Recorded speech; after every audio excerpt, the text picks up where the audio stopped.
अखिल भारतीय मराठी चित्रपट महामंडळाची निवडणूक आज होत आहे। विद्यमान अध्यक्ष विजय पाटकर यांच्यासह तब्बल 9 पॅनल यावेळी निवडणुकीच्या मैदानात उतरले आहेत। महामंडळातील हेवे दावे आणि गटतट यामुळे सर्वसामान्य कलाकार, तंत्रज्ञ, बॅकस्टेज कलाकार, नव्याने येणारे निर्माते यांना महामंडळाच्या कारभाराचा फटका बसतो।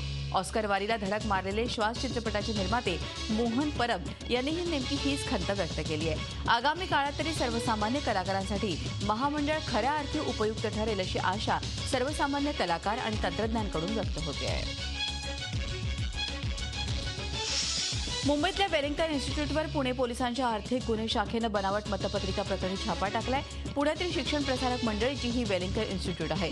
या छाप्यात वेलिंग्टनचे संचालक उदय साळुंखे यांचे सहाय्यक समीर कारखानीस यांच्या घरीही छापा टाकण्यात आलाय। तर साळुंखे यांचे दुसरे सहाय्यक प्रमोद मुळीक यांच्या कार्यालयाची झडती घेतली गेली। या छाप्यात साळुंखेचे सहाय्यक कारखानीस आणि मुळीक यांच्या लॉकर आणि कपाटातून महत्त्वाची कागदपत्र ताब्यात घेतली गेली आहेत। उदय साळुंखे यांना पुढील चौकशीसाठी हजर राहण्याचे आदेश आर्थिक गुन्हे शाखेनं दिले आहेत।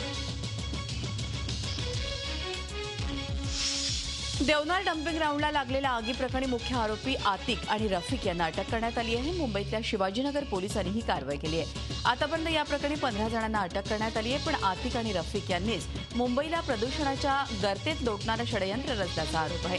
या दोघांनाही 25 एप्रिलपर्यंत पोलीस कोठडी सुनावण्यात आली आहे।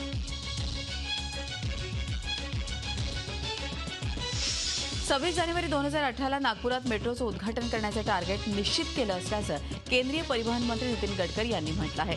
नागपुरात गडकरींचा मीट द प्रेस हा विशेष कार्यक्रम झाला। त्यावेळी नागपूरच्या विकासासाठी तब्बल 20,000 कोटींची कामं आखण्यात आल्याचंही गडकरींनी सांगितलं। देशात 2 लाख किलोमीटरचे राष्ट्रीय महामार्ग बांधणार असल्याचंही गडकरींनी सांगितलं। त्याचप्रमाणे येत्या महिन्याभरात नागपूरच्या रस्त्यावर इथेनॉलवर चालणाऱ्या 50 बसेस धावतील अशी माहितीही गडकरींनी दिली। ऐन उन्हाळ्यात धुळे शहराला पाणी पुरवठा करणारी जलवाहिनी फुटल्यानं लाखो लिटर पाणी वाया गेलंय। आता शहराला तब्बल 6व्या दिवशी पाणी पुरवठा होणार आहे। जलवाहिनीच्या दुरुस्तीसाठी 2 दिवस लागणार आहेत। बाभळे जलशुद्धीकरण केंद्रासमोरच्या मुख्य जलवाहिनीला गळती लागली होती। प्रेशरमुळे जलवाहिनी फुटली आहे, त्यामुळे 9 जलकुंभांना पाणी पुरवठा 1 दिवस उशिरानं होणार आहे। मराठवाड्यात दुष्काळाची तीव्रता वाढतच आहे। अशा टँकर माफियांचाही सुळसुळाट असल्याचा आरोप काँग्रेस प्रदेशाध्यक्ष अशोक चव्हाण यांनी केला आहे।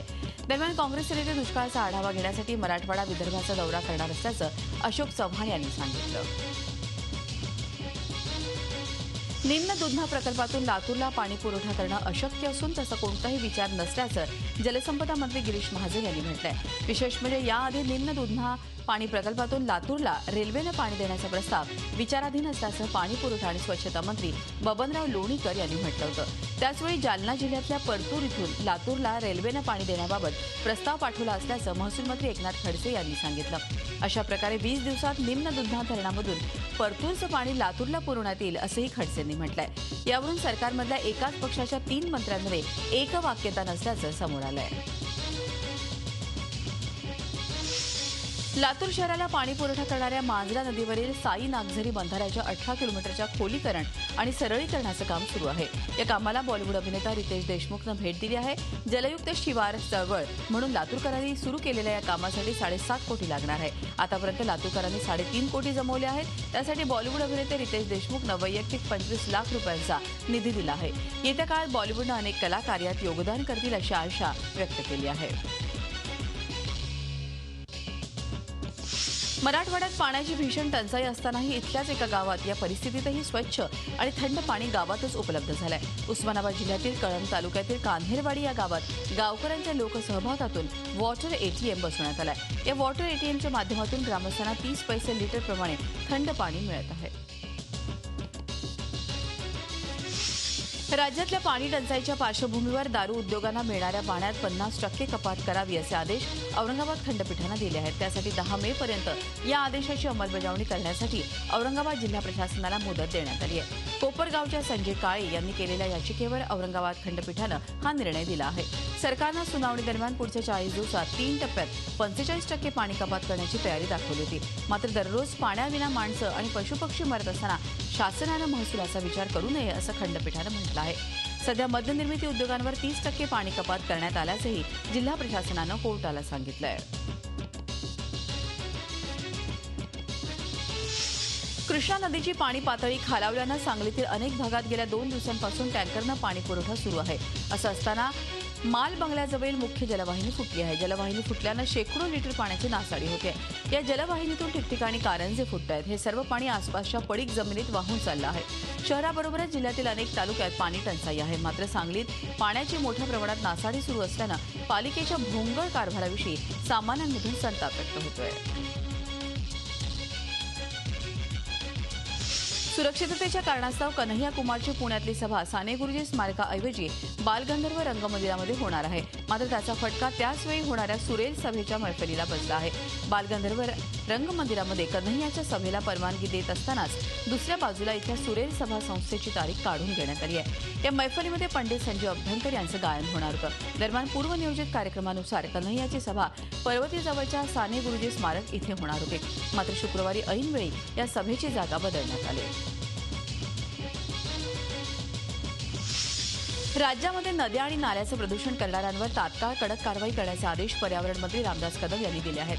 अधिकारी कारवाई करायला मागे पुढे पाहत असतील तर त्यांनाही कारवाईला सामोरं जावं लागेल असं कदम यांनी म्हटलंय. कदम यांच्या प्रमुख उपस्थितीत पर्यावरणीय प्रश्नासंदर्भात सर्किट हाऊस इथे आढावा बैठक झाली. आढावा बैठकीनंतर रामदास कदम यांनी पंचगंगा नदीला भेट देत तिच्या प्रदूषणाची माहिती घेतली. महिनाभरात हे प्रदूषण कसं थांबेल याबाबत तात्काळ कृती आराखडा तयार करून ते थांबवावं असा आदेशही त्यांनी दिला आहे.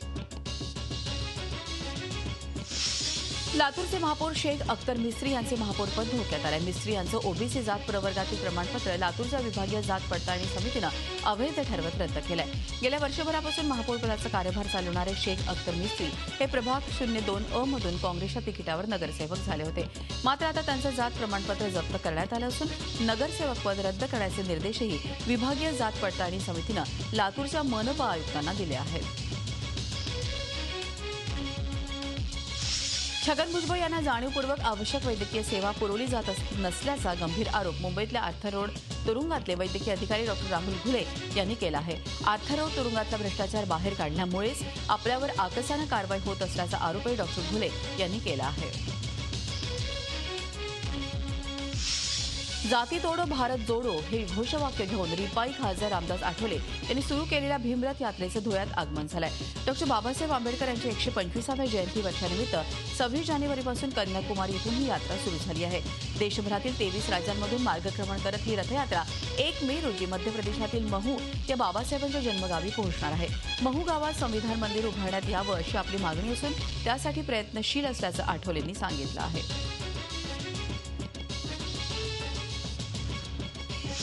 बेवारस मृतदेह किंवा एखाद्या आर्थिक दुर्बल घरातल्या व्यक्तीवरच्या अंत्यविधीचा खर्च करायचा कोणी हा प्रश्न नेहमीच येतो.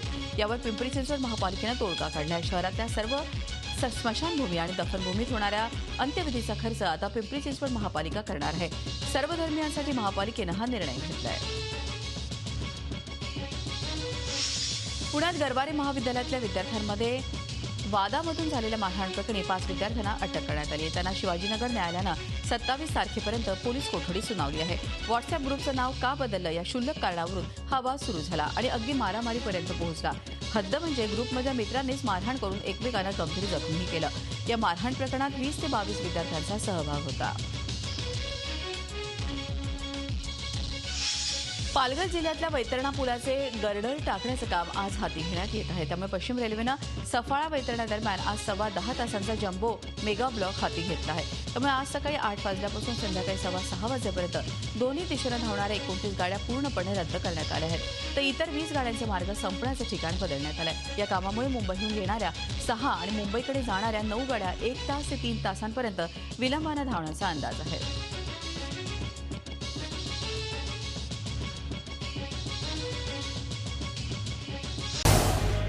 झी 24 तास रहा एक पाऊल पुढे.